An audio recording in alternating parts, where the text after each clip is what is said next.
As leaders, what can we do to make the culture healthier?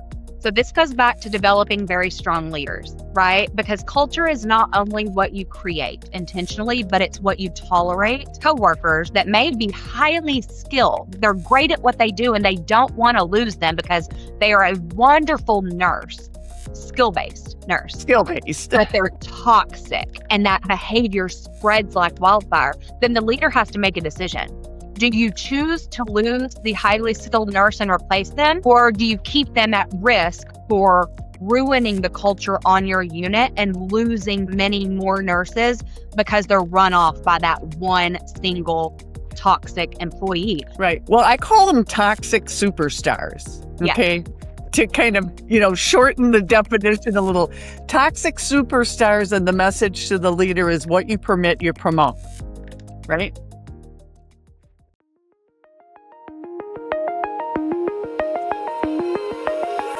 Welcome to Beyond the Blueprint, a podcast designed to empower healthcare professionals to improve care delivery through integrated design and technology innovation. My name is Keith Washington, and joining me is my co-host, Kris Baird. Whether you're redesigning a hospital, launching a new digital initiative, or just curious about the future of healthcare, well, you're in the right place. Let's explore together what's possible when we go beyond the blueprint. Now, before we dive into today's discussion, I want to recognize our valued sponsors who've made Beyond the Blueprint possible, Simplify Medical. With their support, we're able to bring you insightful conversations around healthcare design and innovation. If you enjoyed today's show, I encourage you to subscribe so you never miss a future episode. So welcome back, everyone, to Beyond the Blueprint. I'm Keith Washington. I'm joined today with a couple of special guests, Elizabeth Jeans, who's back for her second episode, and Kris Baird, who's been a regular co-host. So welcome back to Beyond the Blueprint. Thanks, Keith. Thank you. So I think today we want to dive a little bit deeper into the topic, Elizabeth, that you introduced to us on our previous episode, where we're talking about culture, we're talking about the nature of patient care and a lot of the things that are really unique to our health system. And we got into topics about design, which is a core principle on Beyond the Blueprint, and how a lot of challenges we're facing in the health system could be defined as a design opportunity to improve. So I guess we had been talking about influencers and leaders, people who have the title, but people every day who show up and have to make things work on a practical basis. So I guess to get into more of the maybe design aspects and opportunities that we're pursuing, Kris, I want to turn it over to you and have you and Elizabeth have a conversation just to continue this in this direction that we started on the last episode. Yeah, thanks, Keith. I love the fact that you bring in design, because when people think design, oftentimes they're thinking of physical space and they're thinking about workflows and things like that. And when we touch on culture, I love to get into culture by design, right? That oftentimes people get frustrated with their patient experience, with their quality outcomes, and they're not thinking about the fact that, hey, have you really envisioned what you want the culture to be like, right?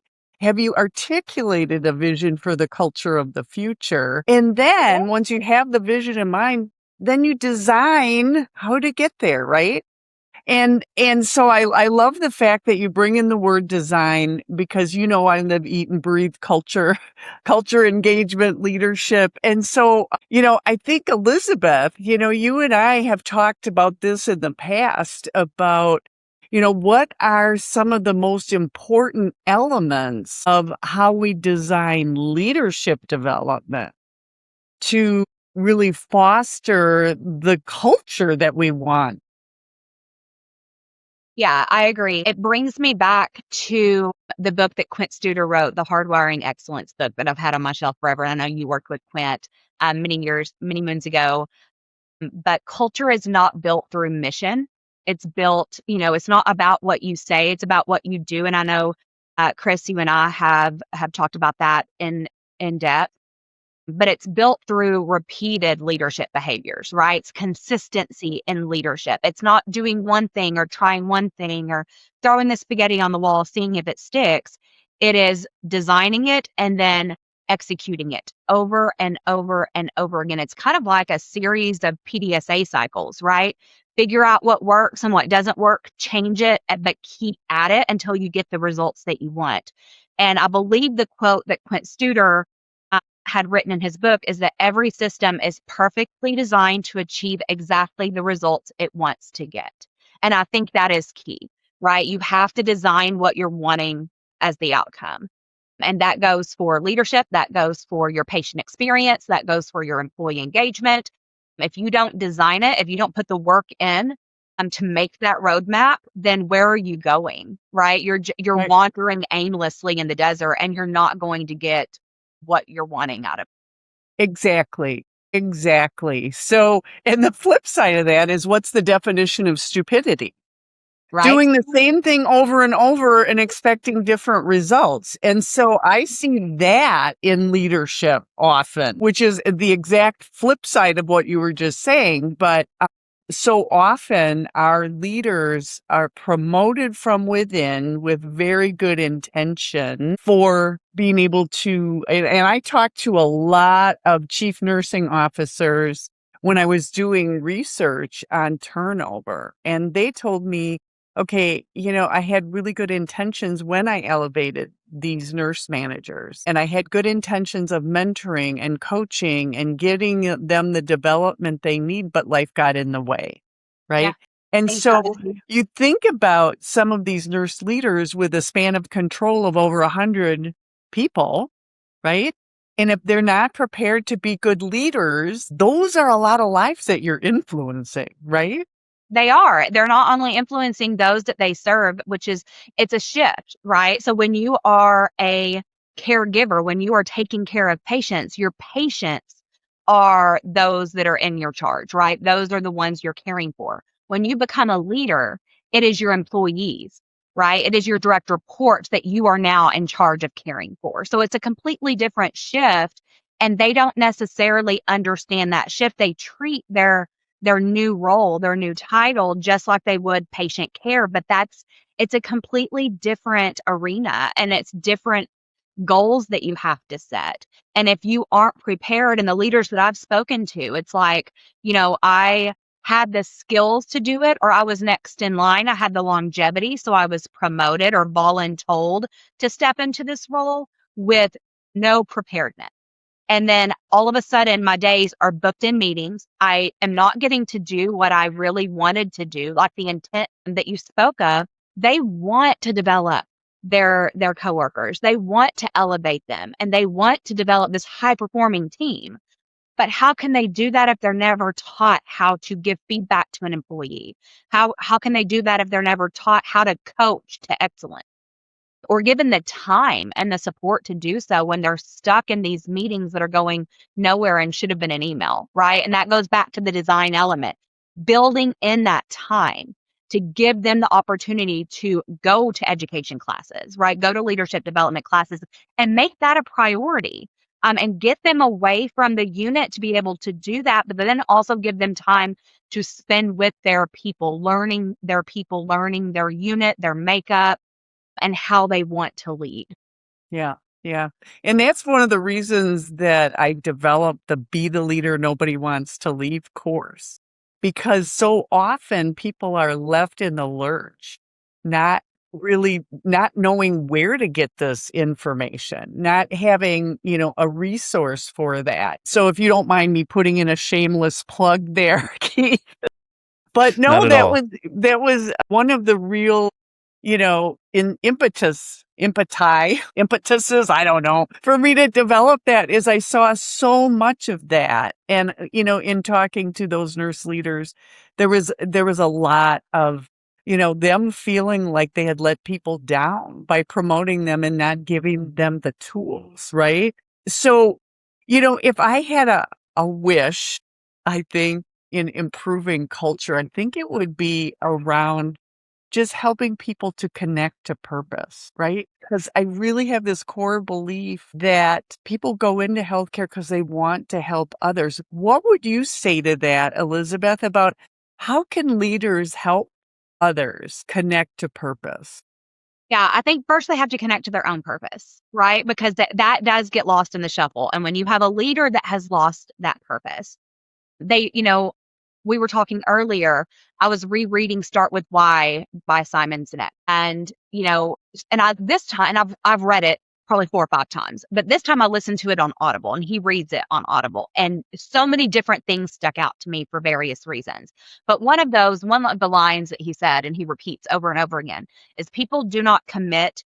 They don't buy what you do, they buy why you do it. And to me, that spoke to, and he was speaking to it in terms of salesmen, right? Or selling things. I took it from a leadership perspective, and it goes back to leadership and to purpose and committing to purpose, because people don't commit to the title, they don't commit to the organizational charts, they commit to their purpose. And so a lot of it is helping them find their why, go back to, okay, why did you want to do this? What did you want to be when you grew up? Was it a leader, or were you just kind of thrown into the deep end? Like we talked about last time, Keith, thrown into the deep end without any floaties. And a lot of times that's how they feel. And that's why we talk about burnout in terms of the bedside nurse oftentimes, right? How burned out they're getting with direct care. But we don't talk enough about burnout and leadership. And so that definition of insanity, Kris, that you spoke about, doing it over and over again, expecting different results. At an organization that I worked at in the past, we would redo things every 3 years.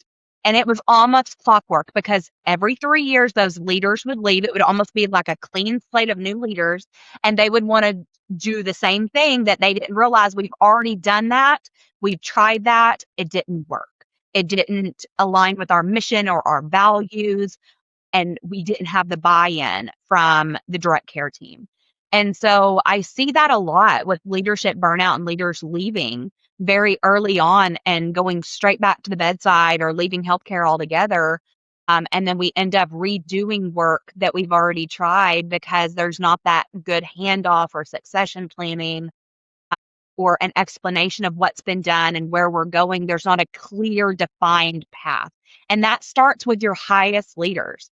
I think the highest senior C-suite leaders, they know the goals, they know the 5-year plan, but it doesn't get communicated all the way down to the bottom. So everybody doesn't have that same goal and mission and understanding of where we're going and how we're going to get there. Yeah. Yeah. I agree. And there's a lot to this. I'm going to unpack pieces of this because what you said was very, very rich. As we're looking at the culture and we're talking about engagement and connection to purpose, what do you see as some of the differences in connection to purpose in the generations? Because as you were talking about 3 years turnover for leadership, wow, that is an expensive turn in a lot of ways, not just financially, but the impact on the team. And what I'm hearing out there more and more is Gen Zs are not interested in management. And I'd love your thoughts on that. They're not. And it's because of, we talked about this a little bit. I talked about this at AONL. So Kris, you've heard this, and Keith, we talked about it on the podcast the first time I was here. But it goes back to their motivation. And it also goes back to when it comes to culture, they feel the culture very deeply. So they can tell very quickly when something is more of a, this is what I'm doing. Like I'm telling you what our mission and values are and what our culture is like, but they don't see it played out in real life. They're not feeling it and they don't see it. And the motivation is a big thing with each generation. So when you were talking about baby boomers, no offense, Keith, because I know last time you said you were a baby boomer, but they were brought up in this like, do as I say, not as I do. My mom is that type, right? I heard that all my life growing up. Do as I say, not as I do. So it's more like, I'm telling you what to do. I'm telling you how to do it. And this is what I'm expecting. And a younger generation will ask, why? And I hear that all the time as a parent. Why? And if a leader is not prepared to answer that question, that simple but very deep question of why are we doing this? Why are we making this change? Then they will shut off and shut down. Like they're not going to believe anything else you say. They are very relational, Gen Z is, and they're very much built on trust. And it goes back to their sense of belonging, right? That belonging is very important to them. And so we do have units across hospitals that are still very cliquish. And as an ICU nurse, I'll raise my hand and say, first off, ICU, ED, peri-op still tend to be very difficult to break into and be accepted by. And so if they don't feel that they're accepted, they're not afraid to leave. They don't give that loyalty up front like we did in the past. I remember when I first started 20 plus years ago, it was, you gave me a job, great, and I would be loyal till the end. That people pleasing tendency in me came out. But the younger generation, they're like, prove it. Yeah. Prove that you value me. Prove that you are willing to invest in my goals and my development, that you're willing to take me off the unit, put me in non-productive time, let me attend the education that I'm wanting and needing. If you do that, then yes, you will earn my loyalty, but they do make you work for it. And if you don't meet their needs and meet them where they're out the door. And they don't care if they're taking a pay cut or not. They value culture over money. The leaders I've talked to when I speak to them, the aha moment for them is when I ask them, how many of you have tried calling a Gen Z to come in on to work an extra shift? How's that going for you? Because if the culture is not right and it's a place that they don't want to be and they don't like the culture, they're not coming in no matter how much money you throw at them. Whereas my generation, they would offer us, double pay, triple pay, quad pay. And we were like, yes, we're in. We'll come in every day this week if that's what the kind of money you're offering me. Money motivated us. Money doesn't motivate this younger generation. Therefore, leadership doesn't motivate them. But Lot you of people said culture. You had Mhm. mentioned that culture does, right? It does. And I'm curious, we want to develop these healthy cultures, right? As leaders, what can we do to make the culture healthier so that let's go back to your example of the Gen Z that is kind of in a cliquish environment and is not feeling safe, or not feeling welcomed, let's say. How do we make it a psychologically safe environment where we really encourage the Gen Zs to speak up and say, hey, wait a second. This isn't what you promised in orientation. Okay. You talked about this mission, vision, and values, and I'm not feeling the love, right? So how do we do that? How do we do better at that? So this goes back to developing very strong leaders, right? Because culture is not only what you create intentionally, but it's what you tolerate. It's what you allow to happen and continue to happen. And a lot of times leaders are not, when you're hiring leaders, you have to hire for fit, right? You need to promote for fit. And they have to be willing to have those difficult and crucial conversations and be very frank with those. And when they see toxic coworkers that may be highly skilled, they're great at what they do, and they don't want to lose them because they are a wonderful nurse, skill-based nurse, but they're toxic and that behavior spreads like wildfire, then the leader has to make a decision. Do you choose to lose the highly skilled nurse and replace them, or do you keep them at risk for ruining the culture on your unit and losing many more nurses because they're run off by that one single toxic employee? They have to make that tough decision and they have to have those conversations. And that goes back to leadership development and teaching them, how do you get build yourself up enough to be able to bring them in, sit them down and have that conversation and say, we will not tolerate this. How can I help you become better? Maybe you're just not aware of how you're coming across. Let me give you some examples of some things that I've seen, which means the leader has to have the time to be out on the unit and be observant. And they have to listen to the people, create that psychologically safe environment so that people will come to them and say, look, I know this person's great. They're a preceptor. They're strong. They're great at XYZ. They're our best open heart recovery nurse or our best OR nurse or ED nurse. but they are running everybody off with their behavior. Right. And then the leader has to be able to digest that and accept that these are facts. Facts don't require your opinion, right? This is what is being told to you is being a repeated issue. This is probably what you've seen and you've ignored and just let it go. And then do something about it and do something quickly. It can't be allowed to fester. You have to, if you see it, you have to address it once. And then once you address it and it continues, they have to go. And that can be difficult for leaders to do, especially when they formed relationships, because it tends to be the ones that have been there a long time, right? They rule the roost, and sometimes they've been there longer than the leader has. And so the leaders oftentimes, I have found in my own experience, are often fearful of them, right? They're intimidated. Yes, they're very intimidated. And so they have to get brave. They have to be able to put on that leader role and do the job. Well, I call them toxic superstars. Okay. To kind of, shorten the definition a little. Toxic superstars, and the message to the leader is what you permit, you promote. Right.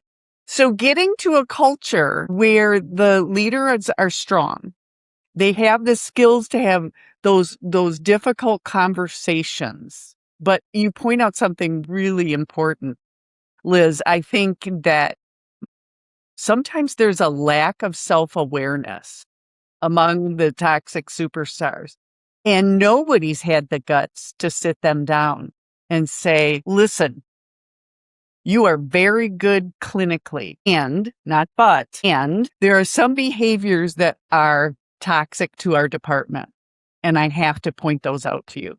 So coaching, the leader must be a good coach. They must be a good observer. Like you said, get out there and do your rounding. You're not going to make observations from your desk. Exactly. I promise you, so getting out, rounding, observing, picking up, reading the room, right? And especially when there's a toxic superstar, reading the room, watching how the other staff react to the toxic superstar, and then using that to give the feedback. I think you've hit on a lot of really rich points here. So getting back to some of the connection to purpose and Simon Sinek's, it's why you do what you do. You started saying that the leader has to stay connected to their purpose. And then how do you build that into daily work? What are the messages?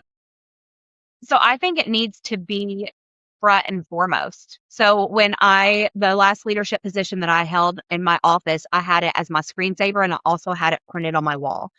When I first started, I was at a faith-based organization, and I remember, and I still have it. It comes across my Amazon Alexa all the time because all my pictures rotate, and I'll see it constantly. I still have my packet from orientation. And when the mission leaders, they asked you, what's your why?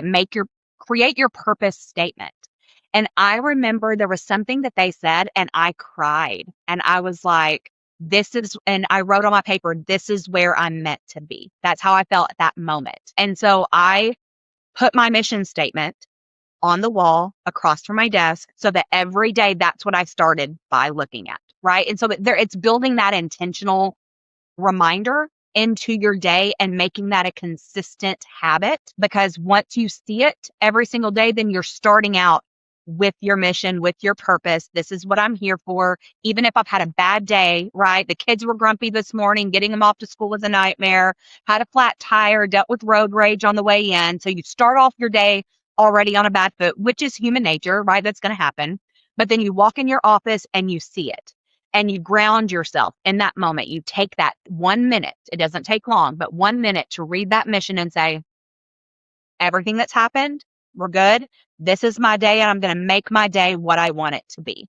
And you start with that intentionality. That is a game changer right there. And I think that's what we have to do. That is really great. Now let's take that and bring it down to the staff level.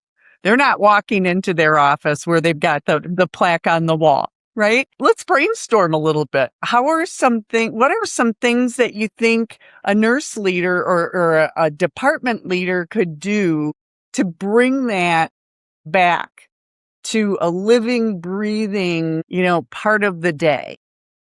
So when I used to teach orientation and teach preceptor classes, one thing I would tell them, especially in the ICU where things can be very heavy, but this applies to any department. This applies honestly to any industry, is I want you, so let's say you've got your 2 patients for the day. I want you to think of, who does that patient remind you of? Are they the same age as your mom? Somebody that you love dearly, somebody that you connect with. Is this person similar to your grandma? Right? And that becomes your mom and your grandma that day. And you will be shocked at how it changes the way that you care for them for the entirety of the shift, because now it's connected them. They're not just a person. They're not just a room number. They're your family member, right? Right. Maybe it's your daughter or your son or your nephew, somebody you love deeply. And that because you have that just automatic connection in your brain once you've named it, once you've identified it, and you treat them completely differently, and that becomes your purpose, right? And that's what we all go into nursing wanting to do, is help people, just like we've either seen people be helped in our own family and in our own lived experiences, or we have, how we would want to be treated if we were in their situation being cared for. So when you connect that patient and make them a real human being that you love, you care for them in a completely different way, and your purpose, just you come right back to your purpose. Yeah. Yeah. That's a great vision, I think, for a future state for any organization that is in the business of patient care. And I love that thought process. But I guess I want to interject. What role do you think technology is going to play in all this? Obviously, we're going through a lot of change in that context. And I feel like maybe that could even be layered as a generational challenge where, say, some older generations may be less, more resistant to change. Some younger generations are like, their expectations, their standards are higher. Just like you're talking about the toxic influencer should be removed. Well, what if we're not using technology to its highest and best use as an organization? How do you think that fits in? I think it's a great thing. And there's a lot of generations that fear technology taking certain jobs, which is understandable. That is validated because it's going to replace certain parts of a hospital system, for instance. We're not going to need as many finance people because technology can do all of the crunching of the numbers for us, right? So yes, there is some valid fear there. But when it comes to nursing specifically and patient care, I see it as getting us back to what we wanted to do in the first place, which is taking care of humans and being able to have the time to sit down and interact with them and provide that patient-centered care. So it's going to do the things that we are bogged down with. One example is generative AI, us being able to voice chart like physicians have been doing for years, but being able to use a device to document by just speaking into, it hears us doing our assessment and we're talking while we're doing our assessment. The patient hears what's going on, so they're involved, but it gets us back to the bedside, which is where nurses want to be. They don't want to be sitting at a desk charting for 3 hours. They want to be at the bedside caring for patients hands-on, and I see technology helping us be able to achieve that. Awesome. I would agree. Awesome. Well, we have time for maybe a couple more minutes. When we think about the leader's role in culture, and I like to think of culture as it's how we really do things around here. I think too that there's work to be done in saying and living the values, right? And I think that you've touched on a lot of great techniques for leaders, but is there anything else you'd like to add before we wrap up of ways that we can say it and live it? Yeah. So when it ties back to the generation piece, I think that while each generation has their differences in motivation and what they're desiring, every generation has the exact same core things that they want. They want to be seen, they want to be valued, they want to be heard, they want to feel connected to the meaning of what they're doing. And I think that strong cultures, organizations that have very strong cultures, they recognize and respect that. Weak cultures will dismiss it.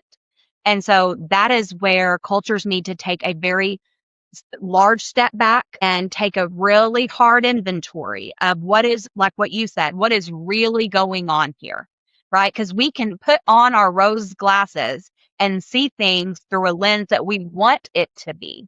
But we need to take those glasses off and see what are like write it down. What are we really seeing out there? And then what steps, design it. What steps can we do to change X, Y, Z, A, B, C? And I think that it takes a lot of work. It does. But using your influential leaders, right? Using those positive, not the toxic coworkers. It doesn't take a lot of work on one person. It is each leader identifying who are those people that all of the unit goes to. They feel safe going to them and talking to them because they are so positive and they are so good when it comes to culture. Tap into them and their passions and let them drive your culture change, because it's like little sparks, right? You only need a couple in each unit, and then that fire starts and it becomes blazing and the entire organization benefits from it. So it's using what you have with your design, using who you have that are strong and letting them spread your mission, your values, and getting that culture back to where it needs to be. Well, that's a perfect closing statement, Elizabeth. I really, really appreciate that thought. And I guess just to wrap up, I just want to thank our audience for joining. I really appreciate the opportunity to bring you this content and hope it was helpful and you can take this and inspire your own work and your own organizations to embrace it. I guess a couple things. I'll start with you, Kris, and then I'll finish with you, Elizabeth. Kris, you talked about be the leader. You talked about resources.